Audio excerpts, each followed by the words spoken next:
Well, hello, everybody. Welcome here or welcome back, whatever the case may be. I have to start this again because for whatever reason I wasn't recording last time, I think.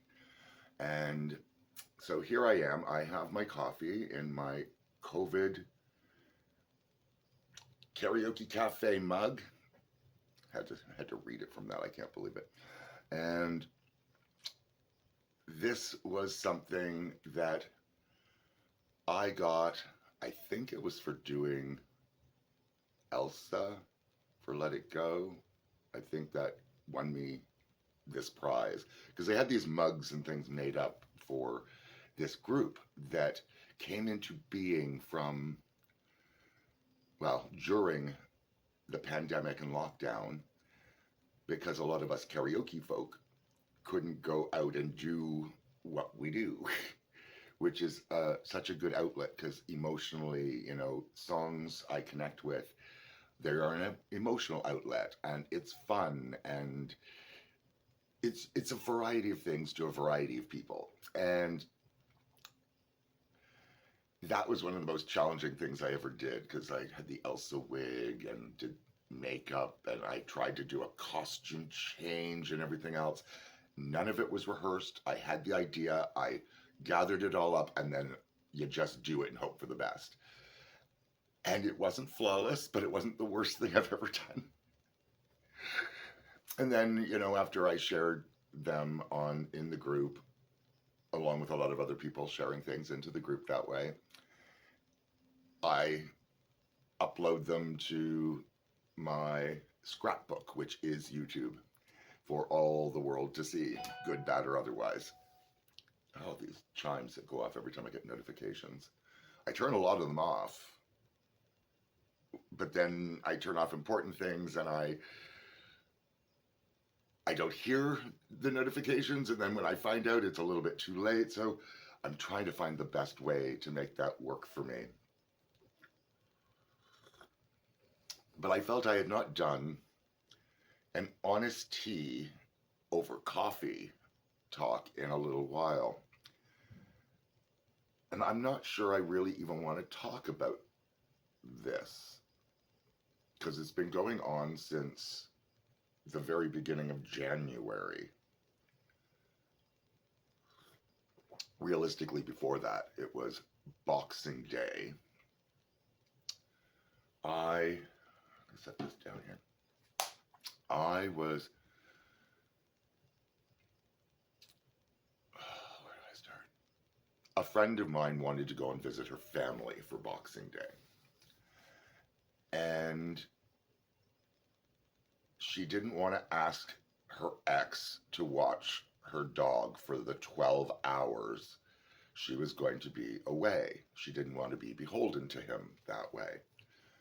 So I talked it over with Denis and I told her that Denis and I could go and watch for her and she could go and visit with her family and she wouldn't have to ask her ex and that would all be fine. Maybe I'll have to bleep out the dog's name. That'll make it too revealing. But anyway, I digress as usual. Now, everything went absolutely fine. We had brunch plans across the hall from her and her building. It's just like her neighbor. And I thought, well, that's fine. Her dog and their dog get along really well. So everything was fine. Well, towards the end of our brunch, her dog was getting a little bit boisterous to the other more older, more senior, more arthritic dog. So I made, because it was my responsibility, a judgment call to put back at his home. Again, I'll probably have to bleep out the name. I'm just so used to saying, because I'm not used to having to censor anything. This is the closest to lying that it feels I do. But I'm just trying to be respectful of the people. The situation is the situation. I don't want I don't want there to be extra ramifications beyond the nonsense that's already happening. So I went over with her dog, and then she has two cats. And I don't want to leave the dog and the two cats alone unless everything's going to be fine. Well, the two cats were way tucked under chairs, under tables. They were fine. The dog wasn't going to be able to get to them. He was tired anyway because we'd already been out and done all kinds of walking and exciting things before the brunch even started. So he was relaxed. I left after making sure everything was okay, went back across the hall for 5 minutes just to finish eating, and that was it. I felt there was no point in trying to take the time to gather up what was left of food, take it over there and eat over at her place, and then try to bring the dishes back. Like it seemed ridiculous. So I made an appropriate decision. Everything was fine.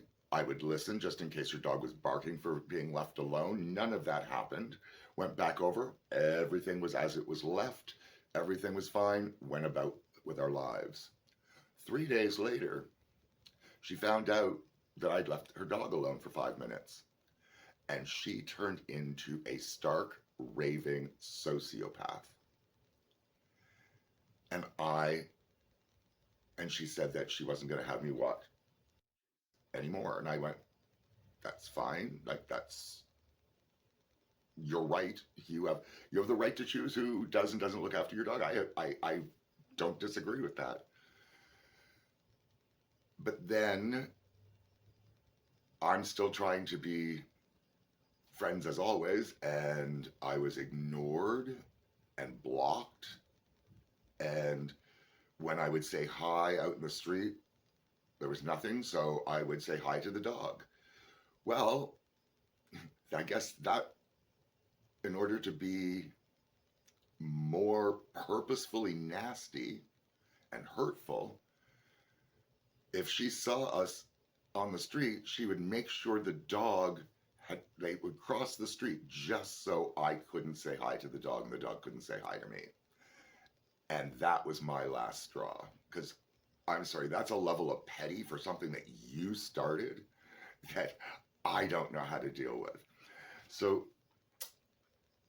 it's a really unfortunate situation.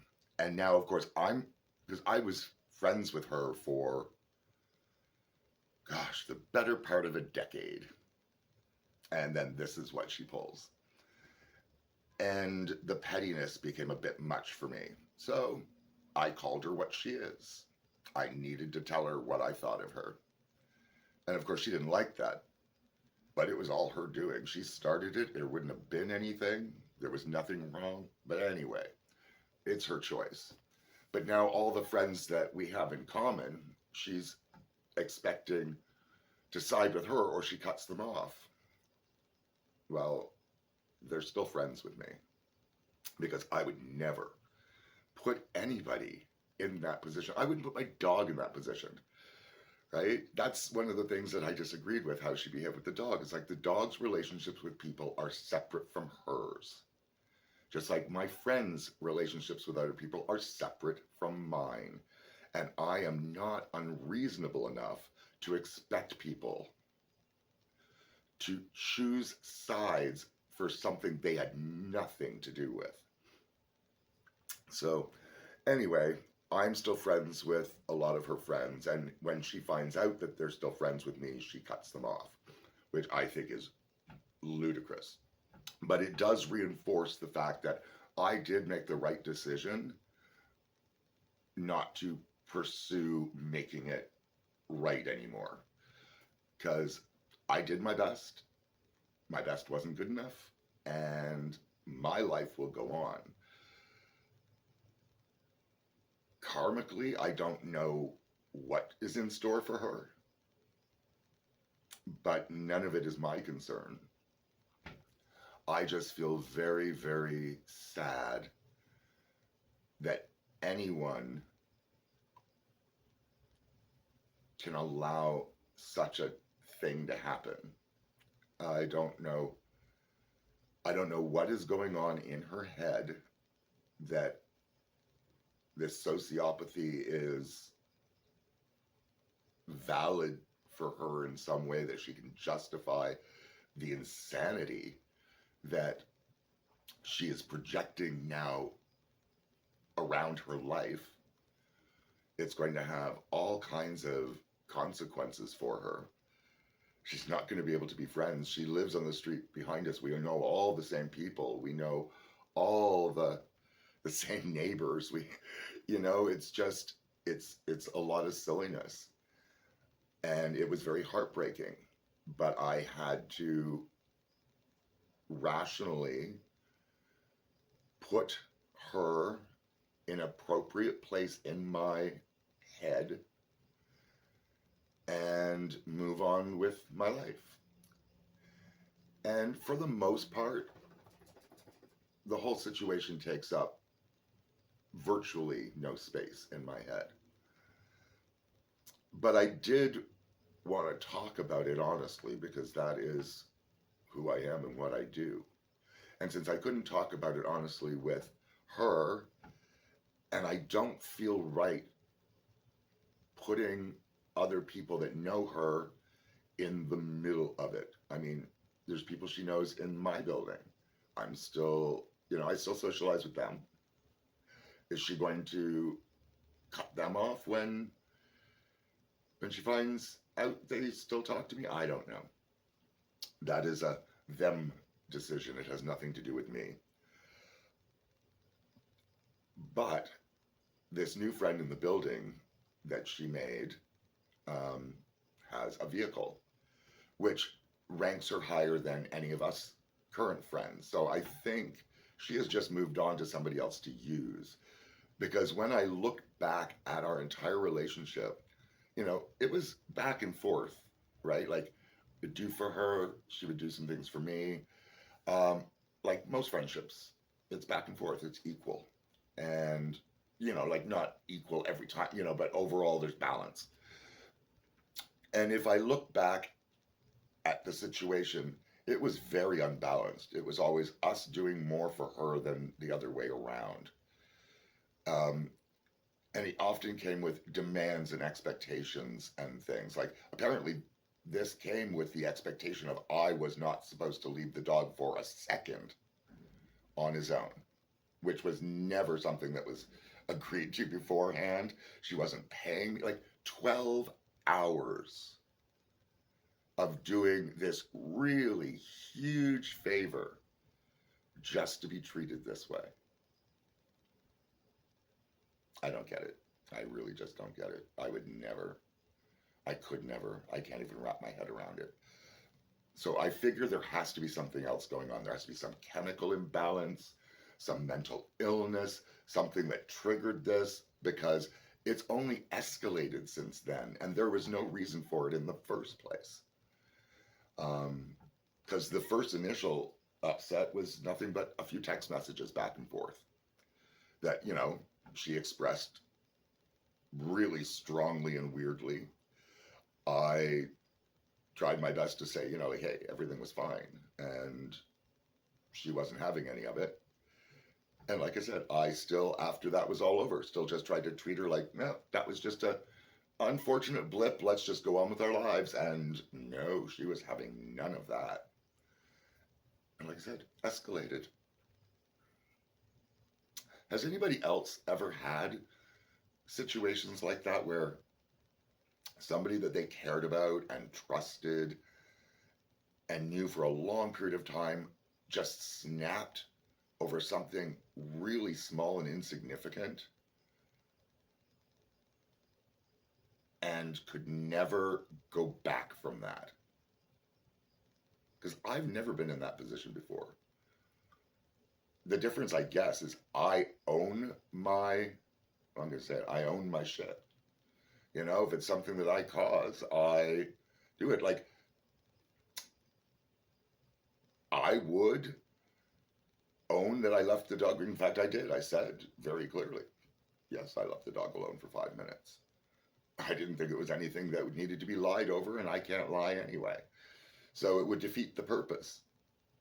But I could have tried to find a way to not say anything or not have it come up. But it was really not an issue as far as I was concerned.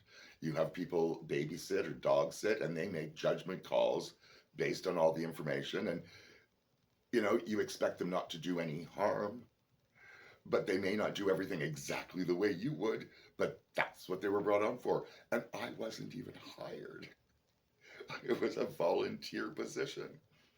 Now, I could understand if I went and left him for hours at a time when I was supposed to be watching him. None of that is what's happened. I was literally across the hall for 5 minutes. If he barked, I would have been right back across there. And that never happened. So, I am tired of talking about this now. I've been tired of talking about it for a while, but January, February, March, April, and now we're into May, all because of 5 minutes. Friendships lost and destroyed because of 5 minutes of nothing bad happening. Anyway, so that's that honest tea over coffee, and I'm heartbroken that that's the way it went, but it wasn't my doing. I didn't choose that. I tried to, as best I could, fix it. I'm not going to apologize for doing something wrong when I didn't. And yeah, that's where we're at. So I think I'm going to sign off here because I still have to get ready to go over and see Nanny and stuff like that. So that'll just be a whole separate video. So I didn't have anything on over here. I don't have anything going on over here. I don't have anything going on up here or across here. We'll see. By the time I edit all of this, may be full of all kinds of nonsense. But anyway, I hope everybody has a wonderful, wonderful day. And until the next time, please take care of yourselves and each other.